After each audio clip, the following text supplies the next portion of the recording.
Donc nous voyons maintenant, Inch'Allah, le 5e chapitre du livre Al-Fiqh al-Muyassar, donc la jurisprudence simplifiée, qui traite donc chaque 5e chapitre ou sous-chapitre du chapitre du Hajj, et qui porte pour titre les endroits qu'il est autorisé de visiter à Médine.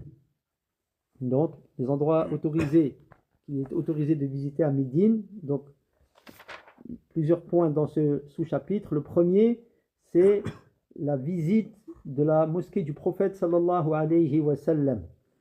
Donc il est méritoire de visiter, donc il est sunnah de visiter la mosquée du prophète sallallahu alayhi wa sallam. On entend par visiter ici, c'est pas visiter, regarder les nouveaux travaux qu'il y a eu.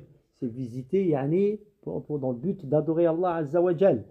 Donc, et même voyager même dans ce but est autorisé à quelques moments que ce soit de l'année, avant le Hajj ou après celui-ci. Donc cette visite de la mosquée du prophète sallallahu alayhi wa sallam, je tiens ici à remarquer que on visite la mosquée du prophète sallallahu alayhi wa sallam. On ne va pas visiter le prophète sallallahu alayhi wa sallam, comme beaucoup de gens le croient ou le pratiquent. Non, on va visiter la mosquée du prophète sallallahu alayhi wa sallam pour adorer Allah azza wa jal. Donc il n'y a pas de moment déterminé pour le faire. Cela, il est autorisé, je le répète, de se préparer à voyager, préparer un voyage pour aller visiter, je répète, dans un but adoratoire d'Allah azza wa jal. Donc préparer un voyage pour s'y rendre. Donc et il n'y a pas de rapport avec le Hajj, cette visite-là, ni avec la Umrah, et elle ne fait pas partie des conditions du Hajj, ni de ses obligations. Mais celui qui vient au Hajj, donc se doit, s'il vient à Médine, il profite du moment et de visiter la mosquée du prophète sallallahu alayhi wa sallam avant de commencer le Hajj ou après le Hajj. Donc particulièrement pour ceux pour qui ce voyage est difficile. Ils ne savent pas s'ils vont revenir, donc ils se sont longuement préparés, donc ils profitent de l'occasion. C'est fortement conseillé. Donc si les pèlerins, les hujjaj, passent par la mosquée du prophète sallallahu alayhi wa sallam et qu'ils y prient, c'est mieux pour eux et de plus grande récompense. Et ils auront rassemblé deux biens. Donc le fait d'accomplir pour ce voyage, ils se sont préparés pour le Hajj, ce qui est un très grand bien, c'est une obligation, et ils auront visité la mosquée du prophète sallallahu alayhi wa sallam, ce qui est une sunnah. Donc c'est pour ça qu'ici les auteurs indiquent que c'est une occasion à ne pas manquer. Quand on sait la valeur de la prière dans la mosquée du prophète sallallahu alayhi wa sallam, comme il a dit, c'est 1000 prières dans ma mosquée, une prière dans ma mosquée vaut 1000 prières dans une mosquée autre que celle-ci, excepté bien sûr le Masjid al-Haram, où elle est multipliée par 100 000. Donc, nous répétons donc, on répète que cette visite n'est pas un complément. Le Hajj, c'est pareil, ça ne sert pas à compléter le Hajj, c'est-à-dire ça n'a aucun rapport avec le Hajj en lui-même, c'est simplement profiter de l'occasion. Comme on sait, pour beaucoup le voyage là, c'est le voyage pour beaucoup d'une vie, donc ne pas manquer cette occasion. Mais ça n'est pas un but avec le Hajj, on profite de l'occasion. Donc cela ne rentre pas dans le Hajj en lui-même. Donc le Hajj est complet, d'accord, et accompli sans cette visite. Il n'y a pas de lien entre le Hajj et la visite, c'est-à-dire dans le caractère complet du Hajj. Ici, ils insistent bien en expliquant qu'il n'y a absolument aucun rapport entre les deux. Simplement, profitons de ce moment, qu'Allah nous le permette.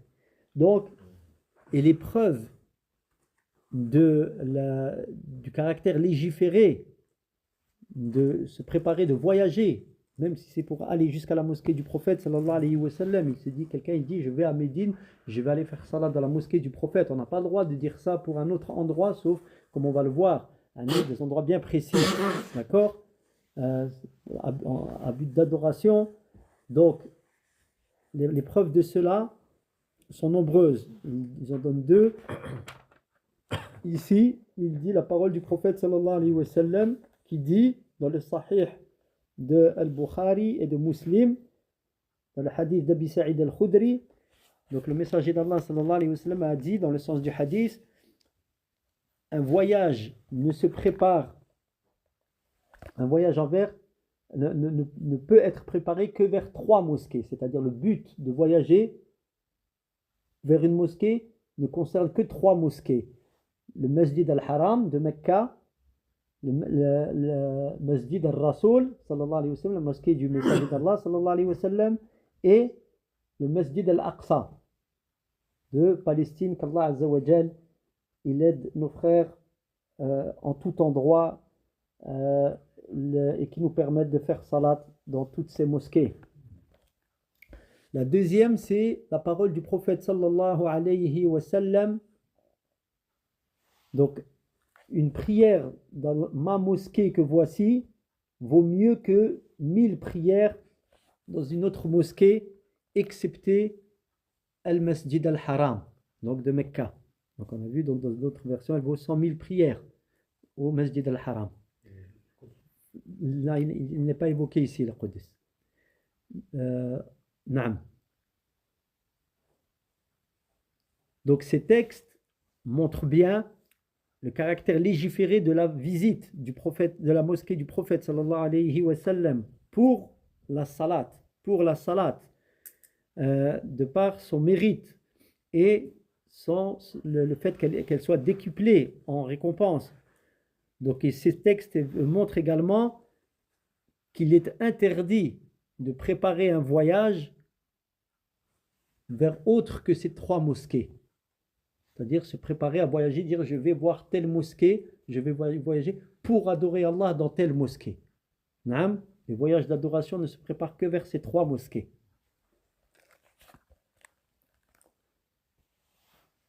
Donc, il n'est pas légiféré de visiter et de voyager un autre endroit que ceci, à but adoratoire, excepté dans ces 3 mosquées. Donc, et le fait d'avoir pour objectif Médine pour la salat dans la mosquée du prophète sallallahu alayhi wa sallam est légiféré, comme on l'a vu, pour les hommes et les femmes, de par le caractère général des textes que l'on a entendus. Donc, le prophète sallallahu alayhi wa sallam n'a pas précisé que c'était que pour les hommes, par exemple. Là, donc pour les hommes et les femmes. Donc la manière maintenant de visiter, on parlait de visite, c'est quoi la manière d'effectuer cette visite? Donc lorsque le voyageur arrive à la mosquée, donc une des mosquées, en l'occurrence ici la mosquée du prophète sallallahu alayhi wa sallam, une des 3 mosquées, ici on parle de la mosquée du prophète sallallahu alayhi wa sallam, donc il lui est recommandé, donc méritoire, sunnah, d'entrer, comme on le sait, comme dans une autre mosquée, commençant par là, en entrant par le pied droit, d'accord? Et il effectue l'invocation et l'évocation légiférée lorsque l'on entre à la mosquée. Bismillah wa salatu wa salam ala rasulillah, Allahumma aftah li abwaba rahmatik. Au nom d'Allah, et que la prière d'Allah, donc on avait vu c'était quoi le sens de la prière d'Allah Azza wa Jal. Donc on avait dit salat Allah ala nabi sallallahu alayhi wa sallam, la prière d'Allah sur son prophète, c'est l'éloge qu'il fait de son serviteur sallallahu alayhi wa sallam auprès des anges rapprochés d'Allah. D'accord? Et le salam, donc il préserve un salut d'Allah, c'est-à-dire le salut dans le sens de préservation. Donc sur le messager d'Allah, Ya Allah, oh Allah, ouvre-moi les portes de ta miséricorde. Donc, il n'y a pas de parole particulière lorsque tu entres à la mosquée du prophète, dans la mosquée du prophète sallallahu alayhi wa sallam. C'est comme lorsque tu entres dans une autre mosquée. Ensuite, après être entré, il accomplit 2 prières dans n'importe quel endroit de la mosquée. N'importe quel endroit de la mosquée, bien que le meilleur endroit de la mosquée pour faire salat, c'est ce que l'on appelle le rawda, le jardin. Le jardin. Car le prophète sallallahu alayhi wa sallam, c'est un endroit qui se trouve derrière l'endroit où le prophète sallallahu alayhi wa sallam donc se tenait. Je me souviens à l'époque où j'y suis allé, il y avait les tapis étaient d'une autre couleur, pour bien la montrer. Car le prophète sallallahu alayhi wa sallam, il a dit que cet endroit, il a dit entre ma maison, c'est-à-dire la maison d'où il sortait, les maisons de ses épouses étaient collées à la mosquée. Il disait, donc la maison de Aïcha qui était la première, radiyallahu anha, elle était collée, les autres suivaient les unes derrière les autres, les maisons de ses épouses. Donc la maison de Aïcha était celle qui était le plus proche, donc collée à l'entrée de la mosquée. Lorsqu'il disait entre ma maison et mon mimbar, donc il y a se trouve un jardin, des jardins du paradis. Donc c'est un hadith rapporté par Al-Bukhari et Muslim. Donc la salat est légiférée dans toute la mosquée et Al-Rawda est le meilleur endroit pour faire salat. Mais tu ne dois pas, il n'est pas recommandé d'aller là-bas lorsque tu visites la mosquée du prophète. Tu vas si tu as les moyens d'y aller. Bien sûr, si ça provoque une cohue ou autre, tu te recules et tu fais salat dans un endroit tranquille. Le but, c'est de venir prier avec concentration, avec recueillement. Ce n'est pas d'aller se battre sous prétexte d'aller faire salat dans un jardin du paradis. Tu y arrives en œuvrant les œuvres des gens qui ne sont pas, ne se comportent pas comme doivent se comporter les gens qui veulent le paradis. Donc le but, c'est le recueillement. Et le but, c'est d'adorer Allah Azza wa Jal dans cet endroit très apprécié d'Allah subhanahu wa ta'ala après le masjid al-Haram. Donc, et celui qui visite la mosquée du prophète sallallahu alayhi wa sallam se doit d'accomplir les prières, les 5 prières obligatoires en celui-ci, et qu'il multiplie l'évocation d'Allah et l'invocation d'Allah et les prières surérogatoires, justement dans le Rawda Sharifa, ce noble jardin que décrit précédemment. Donc, en espérant une récompense, la récompense immense qui est accordée, que l'on connaît, et ce que l'on ne connaît pas, car Allah Azza wa Jal accorde des récompenses et multiplie celles-ci à ses serviteurs. Donc il espère en cela, qu'Allah Azza wa Jal soit satisfait de lui et qu'il lui accorde la récompense. Donc la prière obligatoire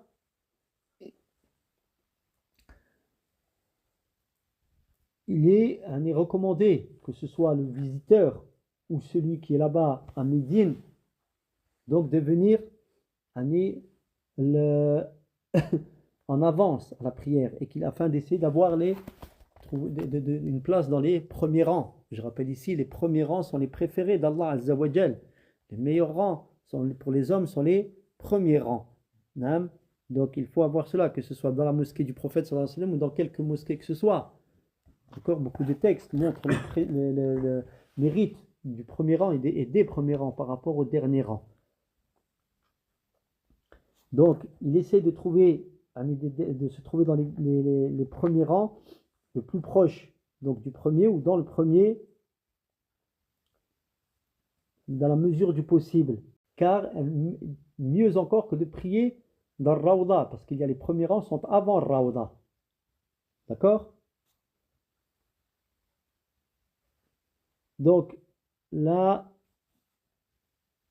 le deuxième point de ce sous-chapitre, qui traite donc des endroits qu'il est légiféré de visiter à Médine, c'est visiter la tombe du prophète sallallahu alayhi wa sallam.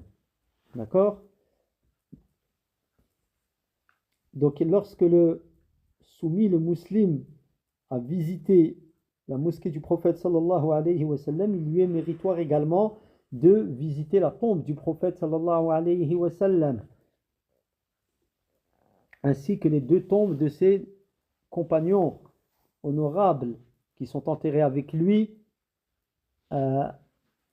Abu Bakr et Omar, qu'Allah soit satisfait de deux, car cela suit la visite de la mosquée du prophète sallallahu alayhi wa sallam. Et ça n'est pas, ici, il nous est répété et bien enseigné ici, que ce n'est pas le but de la visite. On répète qu'il n'a pas préparé son voyage pour aller visiter la tombe du prophète sallallahu alayhi wa sallam. Il est allé visiter la mosquée du prophète pour adorer Allah subhanahu wa ta'ala dans la mosquée du prophète sallallahu alayhi wa sallam. Il n'a pas visité la visite de la tombe du prophète. Ça suit, parce qu'elle se trouve au même endroit. Ici, et peut-être ça va être noté et ça va être expliqué. Le prophète sallallahu alayhi wa sallam, il n'a pas été enterré dans la mosquée, bien que l'on voit la tombe du prophète sallallahu alayhi wa sallam, qui est effectivement, quand on la visite, nous on est encore dans la mosquée, et on voit les grilles, elles sont là, et on salue le prophète sallallahu alayhi wa sallam, ainsi que le Abu Bakr et Omar radiyallahu anhuma, mais ils ne sont pas enterrés dans la mosquée. Parce que quand le prophète sallallahu alayhi wa sallam, comme Abu Bakr l'a expliqué, l'a rapporté, il a dit que le prophète sallallahu alayhi wa sallam avait enseigné que les prophètes sont enterrés là où ils meurent. Où ils meurent. Il est mort où le prophète sallallahu alayhi wa sallam? Voilà, il est mort chez Aïcha. Donc la maison de Aïcha était collée à la mosquée. Le prophète, il sortait, là il y avait l'entrée de la mosquée, il sortait de chez lui, donc de l'appartement de Aïcha, et il rentrait directement à la mosquée. Donc la maison était collée au mur de la mosquée, Allahu a'lam, ainsi que ensuite les maisons de ses autres épouses se suivaient, mais Aïcha n'habitait pas dans la mosquée, d'accord? Donc il est mort lui chez Aïcha, comme cela est authentifié. Il est mort chez Aïcha, ils l'ont enterré à l'endroit où il est mort. Ensuite, après, il y a eu les agrandissements de la mosquée avec le temps qui a passé, de plus en plus de musulmans, ils ont agrandi la mosquée, et effectivement, c'est rentré dans l'enceinte, on va dire, de la mosquée, mais ça a été séparé par des murs. Donc, et jamais on se retrouve, le prophète sallallahu alayhi wa sallam a prié dans le sillage de l'endroit où est enterré le prophète sallallahu alayhi wa sallam. D'accord? Il y a même des savants à l'époque qui disaient, qui conseillaient aux émirs, parce que ce n'est pas les savants qui décidaient ça, ils disaient non, ne faites pas les travaux comme cela. Après cela, il faut étudier dans Tarikh al-Islam, donc dans les livres d'histoire islamique, donc comment les savants, ils essayaient d'expliquer aux émirs qu'il ne fallait pas faire telle chose ou telle chose lorsqu'ils voulaient agrandir la mosquée. Toujours est-il que le prophète sallallahu alayhi wa sallam, il n'est pas dans la mosquée. D'accord? Des constructions ont été faites, des murs ont été montés, cela a été expliqué, c'est expliqué par les savants, je n'arriverai pas à reproduire cette explication. Toujours est-il qu'on doit garder ça à l'esprit, parce qu'il y a des voix soufis qui viennent et qui disent pourquoi on ne mettrait pas nous notre shirk, alors que le prophète sallallahu alayhi wa sallam, il a interdit formellement de faire cela. Il a dit, le prophète sallallahu alayhi wa sallam, il a invoqué Allah, il a dit, Ya Allah, et d'ailleurs Allah a répondu à l'invocation du prophète qui a dit, Allahumma la taj'al qabri idan. Il ne fait pas de ma tombe, pardon, ne fait pas de ma tombe un endroit de visite et où on revient, idan, un endroit de fête, id, mais là ici c'est dans le sens, Allahu a'lam, de visite, où les gens reviennent encore, reviennent, c'est-à-dire qu'ils viennent et qu'ils visent ma tombe. Ah oui, dans un endroit, tu'bad min dunillah, dans une autre version, qu'il soit adoré en dehors d'Allah Azza wa Jal. Donc, le prophète sallallahu alayhi wa sallam, il a formellement interdit. Il a dit, alors qu'il était à l'agonie de la mort, la'natullah ala al-yahudi wa nasara ittakhadhu qubur anbiya'ihim masajid. À l'agonie de la mort, le prophète, il a dit des choses, s'il parlait, le prophète, c'est pour dire des choses capitales. Eh bien, il a dit, à un moment, dans l'agonie de la mort, il disait que la malédiction des juifs, d'Allah, soit sur les juifs et les chrétiens, pas parce que ici, c'est des juifs ou des chrétiens, là, mais il donne la raison, c'est quoi? Parce qu'ils ont pris les tombes de leurs prophètes comme lieu de prière. D'accord? On voit cela. Des histoires, même dans l'histoire française, quand on regarde, quand ils disent je ne sais plus comment elle s'appelle, une basilique qui a été construite, je sais pas, Denis, il s'appelait, c'est devenu Saint-Denis. Il est mort, il y a une légende qui dit qu'il a été torturé par les Romains, ils lui ont coupé la tête et il a pris sa tête alors qu'il était la tête tranchée, il l'a prise, il a marché jusqu'à arriver à un endroit et là seulement il a posé sa tête, bref il est mort et donc ils ont compris que c'est là qu'il fallait construire un lieu de culte. C'est devenu une basilique ou quelque chose comme ça. Par exemple, il y a beaucoup d'exemples comme cela. Beaucoup d'exemples comme cela. Donc là, le prophète sallallahu alayhi wa sallam, ça c'est quand il a retrouvé, une fois c'était ses épouses, alors qu'il était, on disait, Aïcha rapporte, quand il était malade, le prophète sallallahu alayhi wa sallam, de la mort, la maladie dont il est mort, c'est une de ses épouses qui relatait qu'elle avait donc fait la première hijra en Abyssinie, donc l'Éthiopie actuelle, et qu'elle a décrit les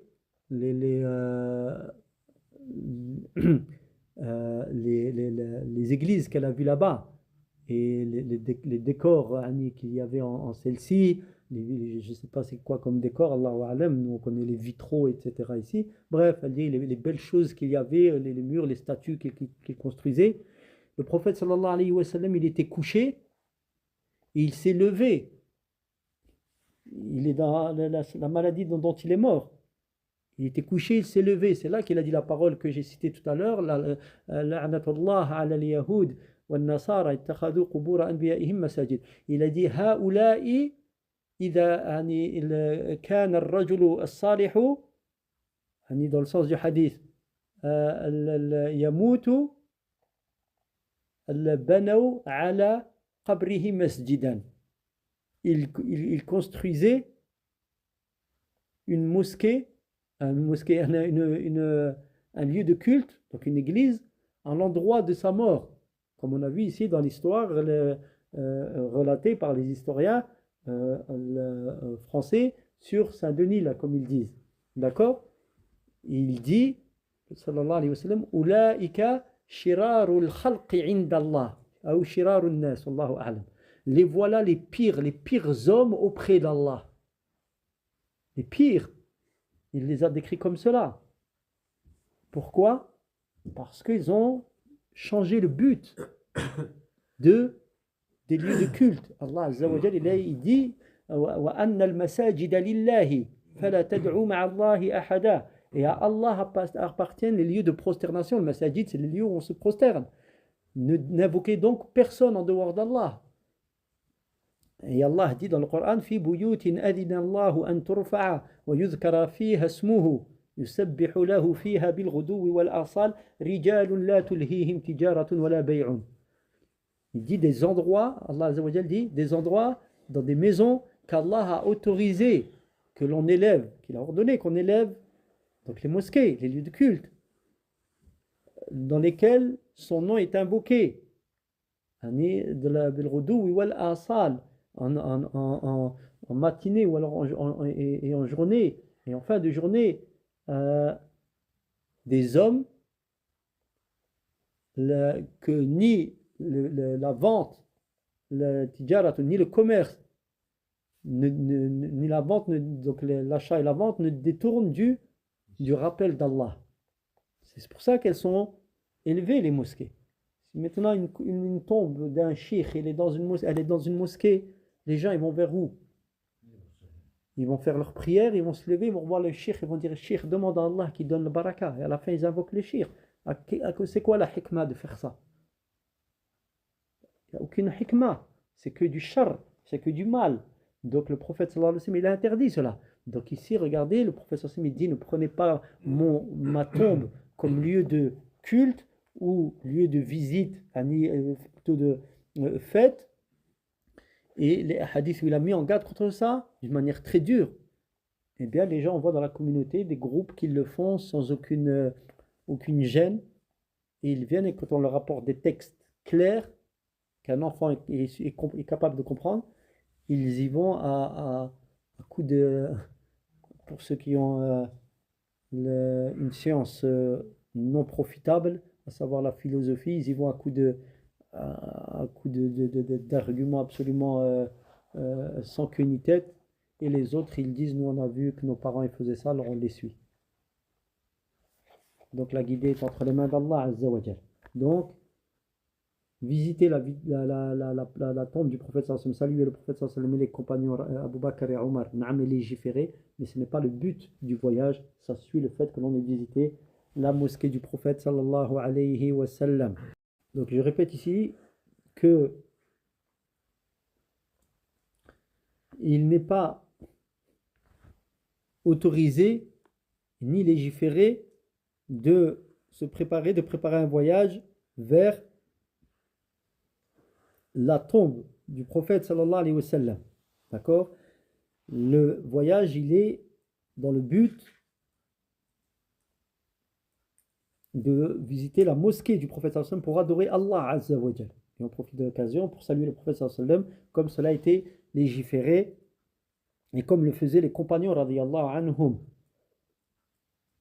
Il dit, et on peut dire même, et on doit dire même que le fait de se préparer à voyager pour visiter les tombes des prophètes, de quelques prophètes que ce soit, ou des pieux, ou les autres endroits, sauf les 3 mosquées sacrées, donc de manière pour aller visiter ces endroits, c'est-à-dire autre que le Masjid al-Haram, le Masjid al-Nabawi et le Masjid al-Aqsa.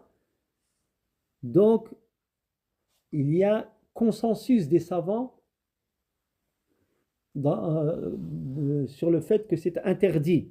Et celui qui pratique cela, il est désobéissant, il commet une désobéissance par son intention, parce qu'il a le but de son voyage. Son intention, c'est une désobéissance. Il est pécheur dans ce qu'il vise, car cela va à l'encontre de la compréhension du hadith qui a été rapporté sur le fait de voyager uniquement, c'est-à-dire dans un but adoratoire, vers les 3 mosquées. Quant à la manière de visiter donc la tombe du prophète sallallahu alayhi wa sallam, c'est-à-dire visiter le prophète sallallahu alayhi wa sallam, c'est-à-dire comme on visite un cimetière, les tombes, donc le visiteur, il s'oriente vers la tombe du prophète sallallahu alayhi wa sallam, devant celle-ci, c'est en fait là, maintenant c'est pas la tombe que l'on voit, ça a été protégé par des grilles, entre autres, et des murs, donc avec bon comportement, et il baisse la voix, comme il le ferait, et plus particulièrement ici, comme il le ferait lorsqu'il rentre dans un endroit où lorsqu'il va voir les tombes.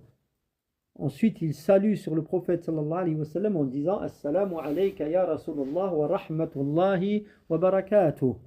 Donc, que le salut d'Allah, que le salut soit sur toi, ô messager d'Allah, ainsi que la miséricorde d'Allah et ses bénédictions. De par la parole du prophète sallallahu alayhi wa sallam qui a dit dans le hadith d'Al-Bukhari rapporté par Abu Daoud et Ahmad, dans le hadith d'Abi Huraira, et c'est l'imam al-Nawawi qui l'a authentifié. Donc le prophète sallallahu alayhi wa sallam a dit ما من أحد يسلم علي إلا رد الله علي روحي حتى أرد عليه السلام. Personne ne salue sur moi sans qu'Allah ne remette, ne réintroduise en moi mon âme, pour que je lui renvoie, je lui rende son salut. Donc c'est pour cela que des salafs ont dit, un plus prédécesseur a dit, salut le prophète sallallahu alayhi wa sallam d'où tu es, car je crois qu'il voulait se préparer. Allez, il dit je vais voir le prophète sallallahu alayhi wa sallam. Salut. Il dit salue-le d'où tu es. Allah il a plani la terre pour qu'il entende ce que tu dis. Il entendra ce que tu dis. Allah il rapportera, il fera parvenir ton salut. Prophète sallallahu alayhi wa sallam. Où que tu te trouves, je crois qu'il a parlé de Cordoba, c'était à Cordoue. Dans le sens de sa parole. Donc Allah Azza wa Jal, il n'a pas légiféré le voyage à la mosquée, vers la tombe du prophète sallallahu alayhi wa sallam, mais vers la mosquée du prophète sallallahu alayhi wa sallam pour adorer Allah Azza wa Jal. Il faut bien garder ça à l'esprit. Et si donc le visiteur dit Assalamu alayka ya khayrat Allah min khalqihi وأشهد أنك قد بلغت الرسالة وأديت الأمانة ونصحت الأمة وجاهدت في الله حق جهاده اللهم آته الوسيلة والفضيلة وابعثه المقام المحمود الذي وعدته اللهم جزه عن أمته خير الجزاء فلا بأس. Donc ici il peut dire également donc le salut sur toi ô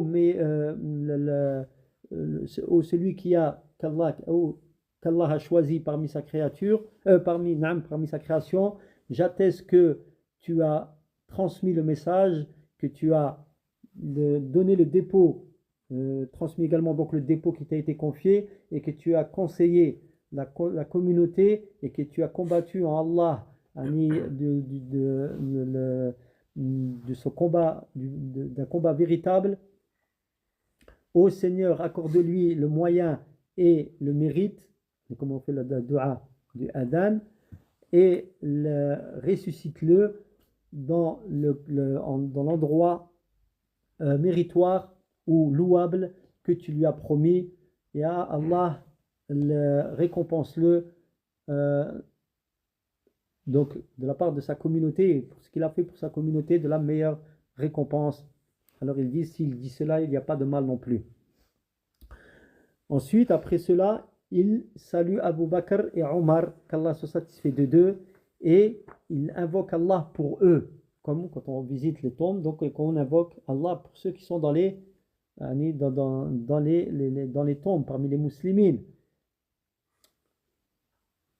Donc, et il invoque la miséricorde d'Allah pour eux, de par ce que Ibn Omar, le fils de Omar ibn al-Khattab, radiyallahu anhuma, faisait. Donc quand il rentrait de voyage, Allahu A'lam, il allait faire salat à la mosquée du prophète sallallahu alayhi wa sallam. Ensuite il allait voir la tombe du prophète sallallahu alayhi wa sallam et saluer le prophète sallallahu alayhi wa sallam et ses deux compagnons, donc, et parmi eux son père Omar, et il ne rajoute pas plus que la parole Assalamu alayka ya Rasulallah, Assalamu alayka ya Aba Bakr, Assalamu alayka Abatah. Donc il disait cela, il dit le salut d'Allah soit sur toi, ô messager d'Allah, que le salut soit sur toi, ô Abu Bakr, ô Aba Bakr, et que le salut soit sur toi, ô mon père Omar. Et là on peut remarquer ici Thumma yansarif. Ensuite il partait, Abdullah ibn Omar, un homme qui était très très attaché à la sunna du prophète sallallahu alayhi wa sallam. Voilà ce qu'il disait. On voit les gens aujourd'hui, ils sont devant les grilles de la tombe et ils s'accrochent là, la qibla elle est derrière eux, et ils sont en train de, s'ils pouvaient, ils casseraient les grilles. Ya Allah. Donc l'important, quand quelqu'un n'a pas la compréhension de la religion, la réelle compréhension, il dérape très vite. Son qarin est avec lui, son démon, les shayatines ils l'aident, parmi les djinns et les hommes, ils le poussent à faire le mal, ils l'aident dans le mal bien sûr. S'il n'a pas travaillé sa foi il n'a pas étudié sa religion comme il se doit, comment il doit croire en Allah Azza wa Jal, comment il doit pratiquer la religion, comment il doit la comprendre, alors il est yani, soumis et exposé à toutes les sortes de déviances et d'égarements.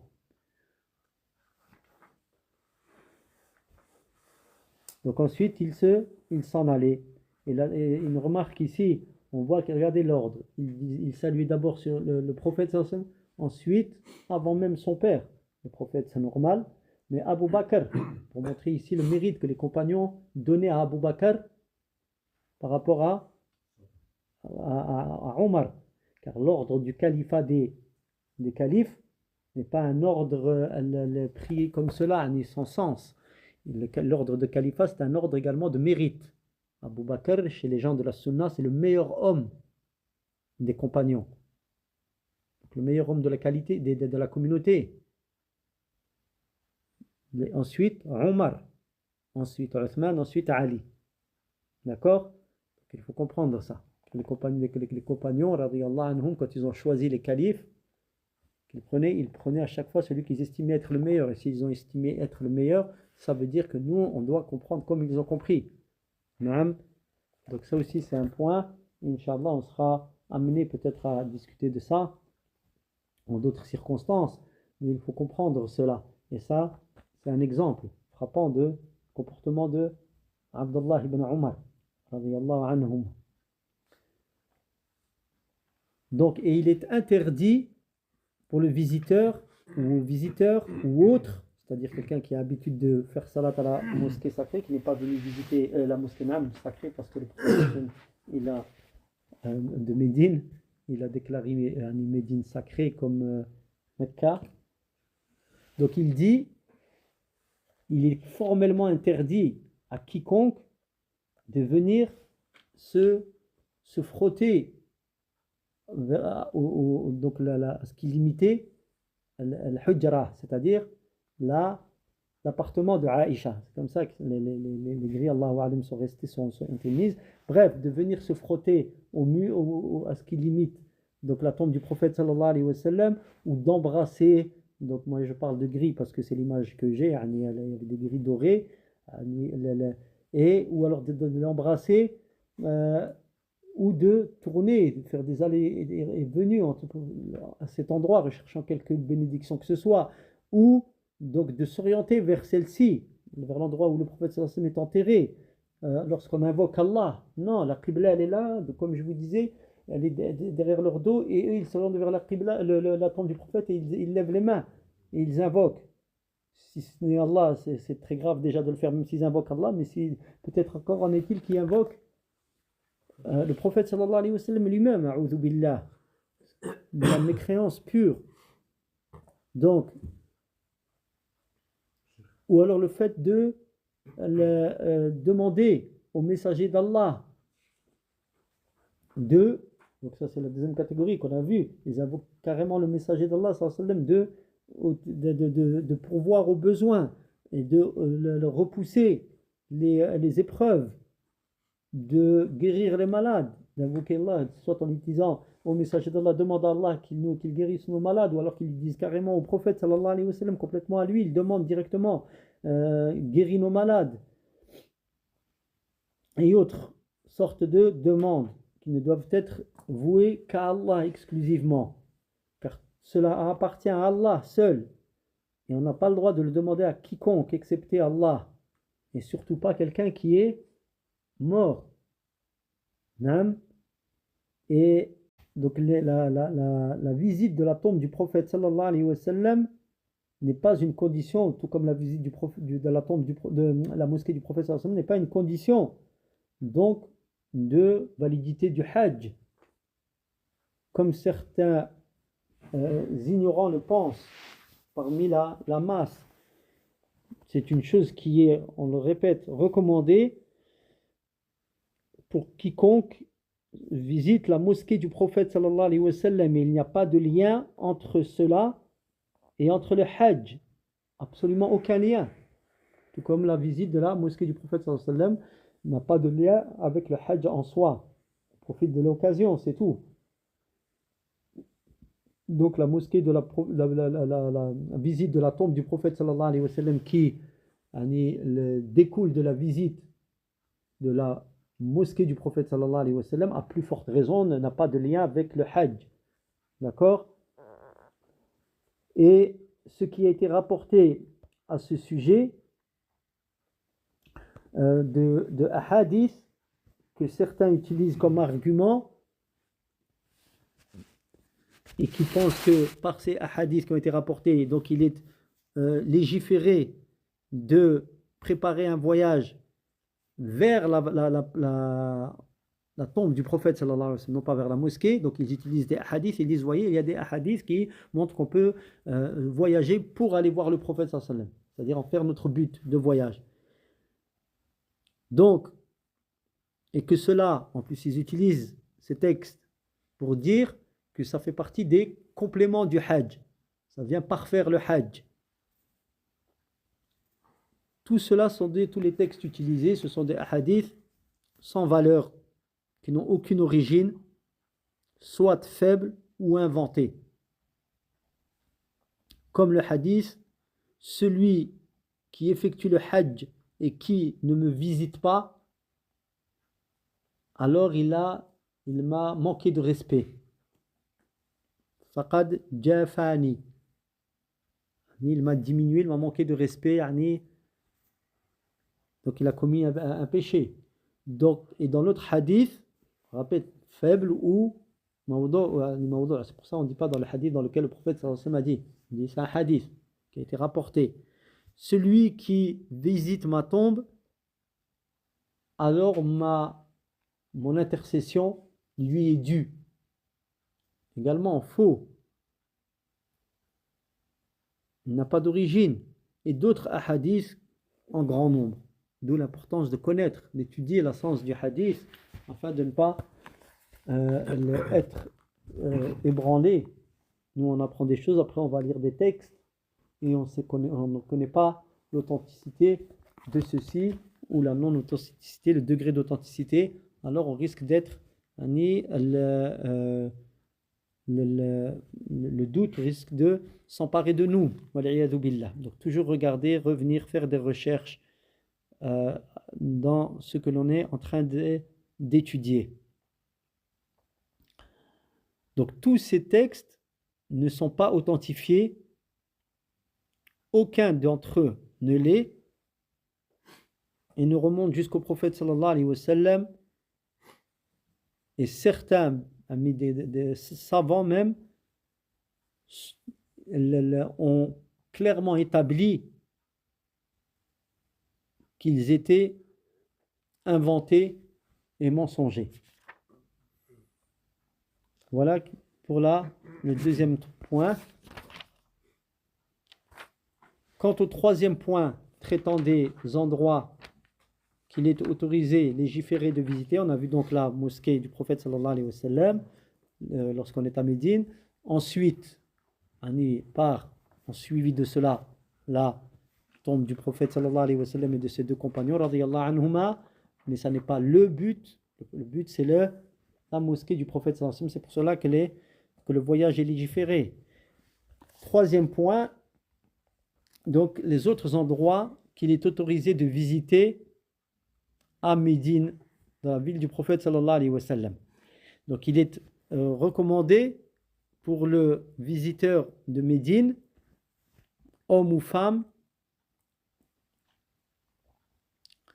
donc d'effectuer ses ablutions et de se rendre à la mosquée de Quba et d'y effectuer une prière de par l'acte du prophète sallallahu alayhi wa sallam, car il visitait la mosquée de Quba qui se trouve à Médine, donc en monture ou alors à pied, et il y effectuait 2 rak'at.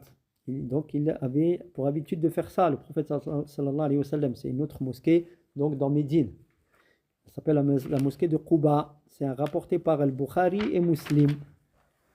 Et le prophète sallallahu alayhi wa sallam a dit, c'est pour ça qu'on a dit tout à l'heure, il accomplit ses ablutions donc avant d'aller à la mosquée, Il dit il a dit sallallahu alayhi wa sallam, celui qui accomplit ses ablutions, na'am, chez lui, ensuite se rend à la mosquée de Quba et qu'il y effectue une prière, alors pour lui la récompense d'une umrah. Pour lui la récompense d'une umrah, rapportée par Ahmed et Ibn Majah et An-Nasa'i, et l'imam al-Albani rahimahullah l'a authentifié.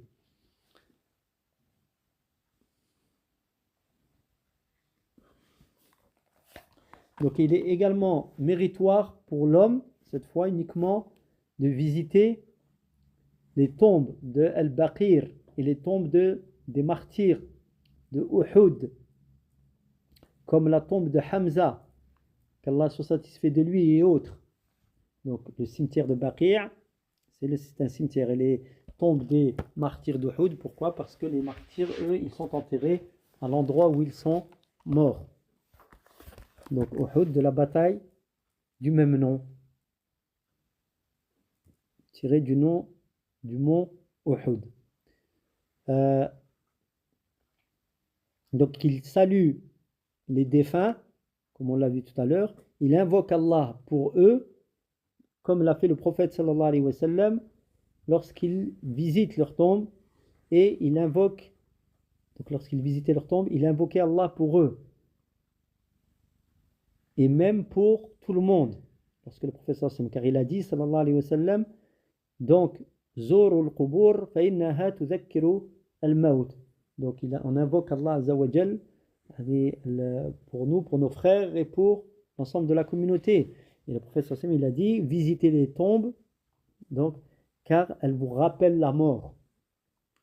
Et le prophète sallallahu alayhi wa sallam, il enseignait à ses compagnons lorsqu'ils visitaient les tombes de dire Assalamu alaykum ahl ad-diyar min al-mu'minin wal-muslimin wa inna insha'Allahu